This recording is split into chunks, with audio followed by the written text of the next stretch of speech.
Big boss OTT season 3 का नया episode आ चुका है और ये एपिसोड अभी तक के पूरे सीजन में से सबसे इंटरेस्टिंग एपिसोड था।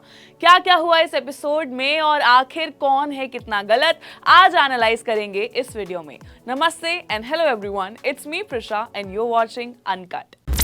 तो भैया इस वाले एपिसोड में जो टास्क किया गया था उसमें घर वालों को ये कहा गया था कि आपको एक एक ट्यूब दी जाएगी और वो ट्यूब्स इतनी स्मार्टली दी गई थी हर घर वाले को कि जो ट्यूब उनके पास थी वो उनके दुश्मन की थी।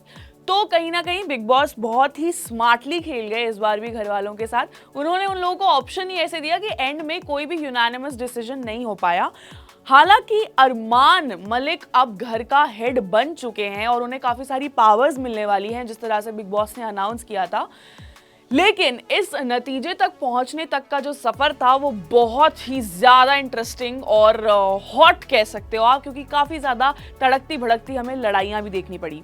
लेकिन एक चीज जो मुझे नहीं पसंद आई वो था पूरे सिनेरियो में लवकेश का साई केतन की मॉम को गाली देना। और देखिए, लवकेश का ये कहना कि मेरे मुंह में जो आएगा मैं कहूंगा, that is just not a valid explanation. हाँ, साई केतन ने गाली पहले दी थी, लेकिन लवकेश ने जो गाली दी थी वो साई को काफी ज्यादा ट्रिगर कर गई रिगार्डिंग हिज मॉम, बिकॉज वो अपनी मॉम से काफी ज्यादा क्लोज है, उनके डायनामिक्स उनसे बहुत ज्यादा अलग है। और घर में जितना भी हम सबने सुना है, हम लोग जानते हैं कि साई केतन के लिए उनकी मॉम एक उनका वीक पॉइंट है। तो उनकी मॉम को टारगेट करते ये बातें कहना, that was just not fair. और जिस तरह से साई ने रिएक्ट किया उस सिचुएशन पर, I feel this is a special case और इसमें हमें साई केतन को बिल्कुल भी जज नहीं करना चाहिए, क्योंकि कोई भी अपने फैमिली पर चीजें नहीं सुन सकता है। साथ ही जिस तरह सना सुल्तान इस एपिसोड में नेजी के लिए डटी रही, खड़ी रही, उन्होंने स्टार्टिंग में तो बहुत अच्छा खेला। मुझे कहीं ना कहीं लग रहा था कि रणवीर शोरे उन पे हावी हो जाएंगे, लेकिन सना सुल्तान ने अपना स्टैंड नहीं छोड़ा अंटिल उन्हें यह बताया गया कि या तो कोई यूनानिमस डिसीजन ले लो या फिर आपको घर का राशन इस हफ्ते त्यागना पड़ेगा। आई डोंट नो सना सुल्तान के दिमाग में क्या आया, क्योंकि रणवीर को राशन ज्यादा प्यारा है। ये तो घर वाले सभी जानते हैं कि रणवीर जितना राशन के लिए रोते हैं उतना कोई भी और घर वाला नहीं रोता है।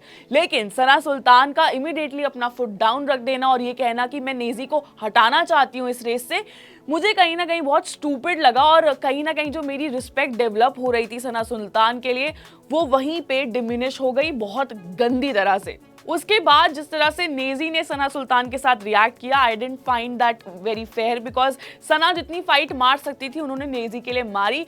और नेजी चाहे जितना भी अच्छा खेल रहे हो घर के अंदर, आई डोंट फील कि नेजी घर का हेड बनने के लिए अभी केपेबल हैं। आपका इस चीज पे क्या कहना है मुझे कमेंट सेक्शन में जरूर बताना। साथ ही अरमान मलिक बन चुके हैं घर के नए हेड, तो काफी सारी कंट्रोवर्सीज अब होने वाली हैं। एंड कंसिडरिंग कितना क्लेवरली ये अपना गेम खेलते हैं, उस बेसिस पे तो मुझे लगता है कि अब जो घर का फाइटिंग लेवल है वो सिर्फ ऊपर बढ़ेगा। अदनान शेख और अरमान मलिक के बीच ये जो फ्यूड चल रहा है, कहीं ना कहीं वो उनकी बाहर की बातें बोल रहे हैं, वो उनकी बाहर की, I don't think that is necessary at all.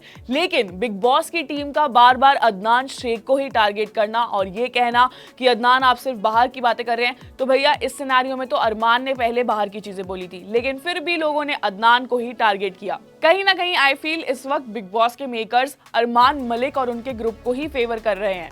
सबसे स्ट्रॉन्ग कंटेस्टेंट की अगर मैं बात करूं तो I really love how Sana Maqbool is playing her game at the moment, और जिस तरह से वो इस टास्क में भी अपने एंड डिसीजन पर टिकी रही।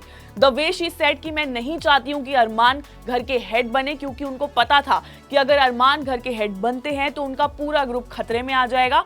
तो वो उस चीज के लिए एंड तक डटी रही, जहां पर विशाल और लवकेश कहीं ना कहीं अपने डिसीजन से डगमगा गए और अदनान जो उनको ब्लाइंडली फॉलो कर रहे थे उन्होंने भी अपना डिसीजन चेंज कर लिया। लेकिन सना मकबूल एंड तक अपने डिसीजन पर अड़ी रही, विच जस्ट शोज कि वो कितनी ज्यादा स्ट्रॉन्ग हेडेड, ओपिनियनेटेड और क्लैरिटी के साथ खेल रही है अपने दिमाग में। सना मकबूल एक ऐसी कंटेस्टेंट है जो स्टार्टिंग में किसी को पसंद नहीं आ रही थी और अब विद टाइम घर वालों को तो वो बिल्कुल भी नहीं भा रही हैं, क्योंकि वो एक्चुअल में एक काफी बढ़िया कंटेंडर है इस गेम के लिए।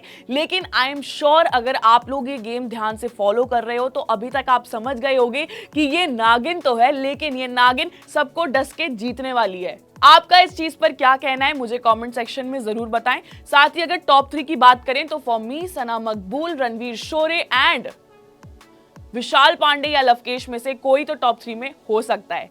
एंटरटेनमेंट इंडस्ट्री से जुड़ा ये अपडेट अगर आपको पसंद आया हो then make sure that you like this video, comment below and do not forget to subscribe to uncut.